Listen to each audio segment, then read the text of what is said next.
Začínala som s boxom a potom som prešla na MMA. Ja som trénovala v Žiline, potom som bývala v Žiline a chodila som do práce do Martina a keď som nestiahla tréning, tak chcela som to niekde odtrénovať. Tak mi napadlo, že veď predsa aj tu je nejaký klub a chcela som vždy skúsiť aj zem, že tak vyskúšam alebo čo uvidíme, že možno tu robia aj postoj. Tak som zavolala, vtedy tuším, že s Medom sme volali a dohodli sme tréning a tak som sem prišla. Takže keď som ráno odtrénovala a po práci som prišla aj sem. Je výnimočná tým, že je strašne dobrý človek v súkromí a v zápase je strašný diabol. Keď zbije superku, tak sa pýta, že či je v pohode úplne taká, že by ju šla pomojkať a keď ju vidím na lapách alebo niekde, tak je to úplný satan. Že nechcel by som s ňou ani áno aj zápasiť, že fakt je to strašne divoch. Ja som bola také úsmievavé dieťa, veselé. Všade ma bolo počuť, že taká herečka. Potom prišli problémy typu, že naši sa rozišli a tak ďalej a ja som sa utiahla do seba. A z úsmievavého, veselého dievčatka zrazu bolo, nie že zatrpnuté, ale taký introvert, taký samotár. Pred na polo, pred na zad na jednoduché veci. Raz, dva, ducking, dva, hák, nástup, hej? A potom prišli také problémy, že tým, že som sa utiahla, tak začala som vejpu fajčiť, z tej elektronické cigarety. Som išla vonku s kamarátmi a tak sme sa vám poflakovali. No, ako sme sa niekedy prechádzali po vonku, tak bola som svedkom také bitky a nemohla som pomôcť ani svojmu kamarátovi. Bol taký pocit beznádeje a vtedy ma to ešte viac akoby utiahlo a začala som rozmýšľať nad tým, že keď sa mi niečo takéto stane, ja neviem, čo mám robiť, že neviem, ako sa mám brániť a toto ma žralo a chcela som veľmi sa začať tú sebaobranu, že niekam chodiť na tréningy. Tak toto úplne začalo. Moja rodina nebola veľmi na tieto športy, mala také predsudky skôr. Dostala som perfektný nápad, že začnem chodiť do iného mesta na tréningy a potajme. Takže ja som chodila ráno na 4:00 na vlak do Žiliny na tréning, takže to bol môj začiatok v športoch, v boxe. Ja som potom odišla z domu. Ja som sa potom presťahovala do tej Žiliny. Už bol taký čas, že vrajem, bude lepšie, keď budem sa tak viac sa sústredím na to, čo chcem. A chcela som dokázať, že áno, aj svojej mamine, že jednoducho mám na to. A nemusí sa o mňa báť, že sa im o seba postarať. Respektíve, keď chcem robiť to, čo chcem, a keď s tým nesúhlasí, tak ja ukážem, že viem sa o seba postarať a budeme robiť to, čo chcem. Láky na nohách, postojí, pome! A ten wrestling na 100% obidvaja, pome!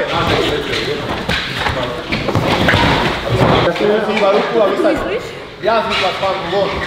A teraz vysaď. Hlavu pás zaklbať. Ja som chcela ako keby nájsť naspäť tú svoju odvahu a seba. Ja som nejako nechcela, že byť zápasník alebo niečo takého. To prišlo až postupom času. Ja som sa určitú dobu za to hanbila. Keď takto nie, medzi chalánmi v klube, že som sa cítila tak prijatá, že ma brali takú, aká som. Ale keď ma videl niekto, kto nevedel, že sa venujem týmto bojovým športom, tak som sa veľmi za seba hanbila, že to tak v sebe mám. Tiež moje okolie, nie úplne všetci to tak brali. Že niektorí mali také dosť ostré názory a vtedy som tie názory brala si až príliš k srdcu. Takže som sa za to hanbila, som sa tak schovávala, nechcela som, aby to nejako o mne ľudia vedeli. Ja ako Instagram, čo som mala, tak som mala pod pseudonymom a nemala som tam nejakú rodinu alebo tak, takže som bola v takom utajení na začiatku. Lebo ja som sa veľakrát snažila prestať. Fakt naozaj, že nejdem to, ja si nájdem niečo iné, ale neviem, ja som sa stále vrátila do klubu a to bola taká moja rodina, ale taký domov. Aj napriek tomu, že som sa ako na začiatku hanbila, ja som stále cítila, že to je tá cesta, ja som tým chcela ísť, len to sa bilo.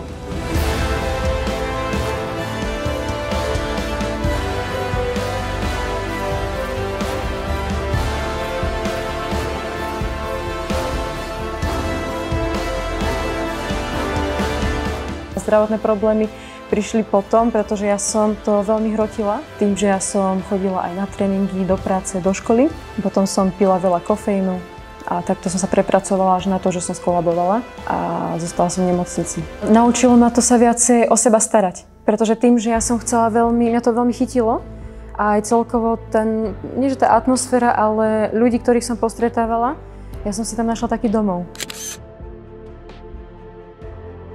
Nikdy som od nej nepočul, že nejdem, nechcem alebo niečo podobné ako od chalanov, hej, alebo že už nevlázem.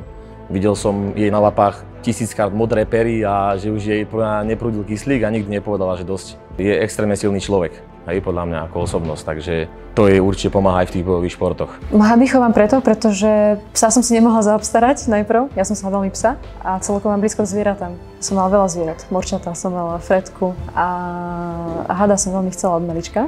A mamina sa extrémne bala hadov. Takže zaobstarať si také zviera bolo iba vtedy možné, keď už som bývala sama. Páčia sa mi za mňa sú hady pekné. Neviem, mne sa páčia. Keď niekto rád chová rybky, ja rada chovám hady. Teraz mám iba 3 hady, ale v budúcnosti určite, ak budem mať ten priestor, tak sa to zase rozrastie. Ale ľahký, dobre, na účku, dá na ruka hore, že to je na udiera. Takže to, že si ma Sandra vybrala, beriem ako svojím spôsobom takú pochvalu, lebo už keď si ma niekto vyberie, že sa so mnou zápasí, tak to už o niečom svedčí, si myslím. A ja očakávam od toho zápasu, že to bude výzva, pretože tým, že som hlavne ten postojar, venujem sa aj zemi, zaujíma ma to, ale tiež sa vnímam skôr ako ten postojar. Takže pre mňa to bude tiež taká výzva, že to bude taký súboj štýlov. Ja sa na tie zápasy teším z toho dôvodu, že je to pre mňa ako, žijem si taký svoj sen. Tým, že vládzem, že môžem trénovať, že zápasím, ja by som niekedy len tak o tom snívala, že raz to chcem vyskúšať a chcem sa tam dopracovať. A teraz, keď tu sedím a robíme tento rozhovor, tak fakt naozaj to svojím spôsobom, že ja si žijem ten svoj sen, že idem tou cestou. Ja hlavne verím, že to bude pekný zápas, pretože v prvom rade sa to má páčiť tým ľuďom, ktorí prídu a venujú ten čas na to, aby prišli pozrieť na to podujatie. A samozrejme, že chcem vyhrať. Dobre, všetko preto. Ja keď som v tom zápase, tak už nič iné pre mňa neexistuje. Tam to je tá venut. Ja keď som bola v nemocnici, ja som mala sny veľmi živé a tam sa mi snívalo presne o tom, že trénujem, že zápasím a oslovovali ma tam venut. A mne sa to veľmi páčilo. A tak som si to prisvojila. Takže 15.6. sa vidíme v Nových Zámkoch v hale Millennium na fabriku. Teším sa na vás.